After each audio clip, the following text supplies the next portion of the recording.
Hey everyone, this is going to be a quick unboxing video of a winch that I got off of Amazon. It comes with a mounting plate, control box. The reason why I got this particular one instead of other cheap ones is it also comes with a remote, so you can control it from wherever you want, I guess. The hook, it comes with this roller set, mounts nicely to the front of this. It has a wired switch, so that's pretty convenient. And then, of course, the winch itself. Looks pretty standard, has a positive and negative on this side, comes spooled up with cable, free spin and engaged selector here. And the way this will work is this will bolt to the mount. This will go here because I'm going to be using it on my trailer. I'm going to be connecting this receiver reducer. I'm going to be welding it to the mount here. And then I'm going to be modifying this old bike rack, welding this mount onto this bike rack so it can be temporarily installed on the trailer.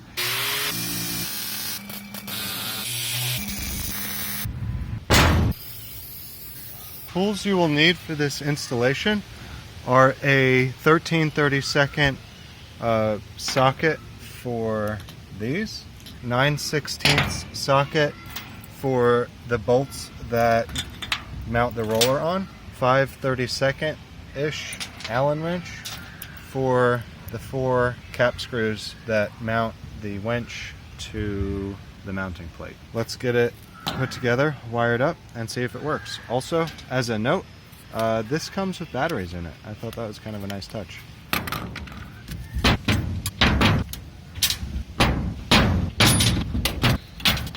On the control box, everything is really nicely labeled. Winch positive, winch negative, battery positive, battery negative. I will have to cut these off and put on larger ones to fit the battery, but that may not be a universal problem.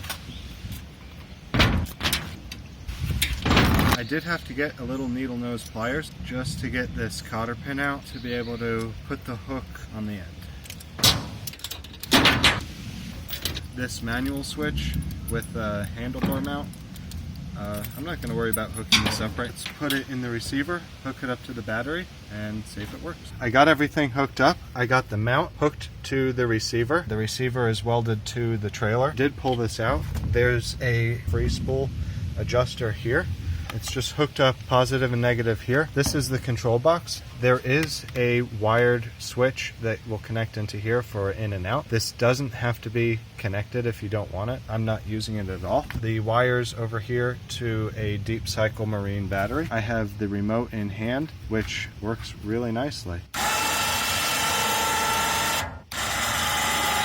This will allow me to use this winch from a safe distance away from this cable. And the nice thing is that this cable is so long, it can go off the back of this 16-foot trailer, have enough room to go down the ramps, and there's still plenty more on the spool if you need. Now I'm gonna hook up that car, and see if I can pull it onto the trailer. So I got the trailer in place, the car hooked up. I just have it chained to the tow point of this car.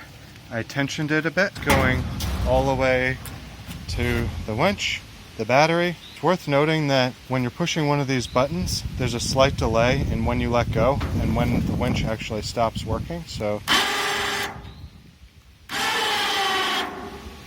keep that in mind. Now, I should be able to release the emergency brake on this car, and it shouldn't roll back because the cable is tensioned, and then I should be able to use the remote to pull it onto the trailer. Also, the other nice thing about this can be a one-person job. You could get in the car, steer it, and run the winch all at the same time.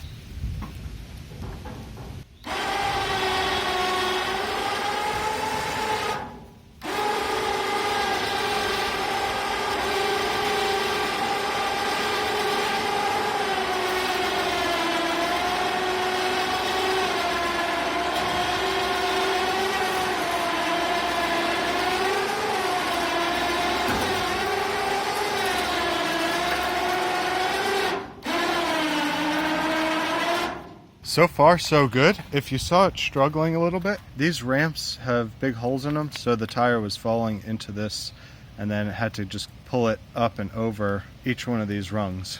But it seems to be going along rather nicely.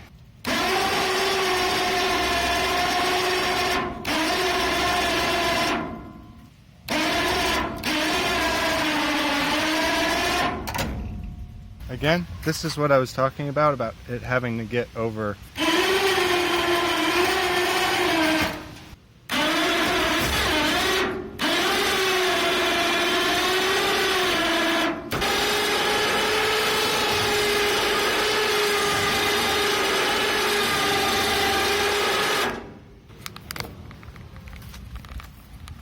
Just has to go a little bit further and it'll be on the trailer, and I can do it from here.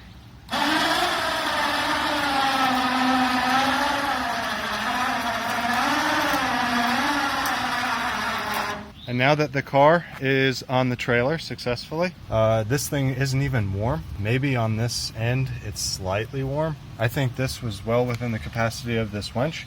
This little remote is amazing. This worked really well. Don't forget to turn it off when you're done. Also, I guess this can stay on here as kind of a safety should you want to leave this on the trailer. I don't know how good that is for the winch, but it does seem to be holding, and I don't know how good it is for this part to be sitting right on the roller. So far, definitely recommend this. I'll put the link in the description. Please don't make fun of my car. Now that I have the car strapped to the trailer, I don't need this to hold it anymore. This is actually pretty loose. So I'm gonna release the winch, turn it on.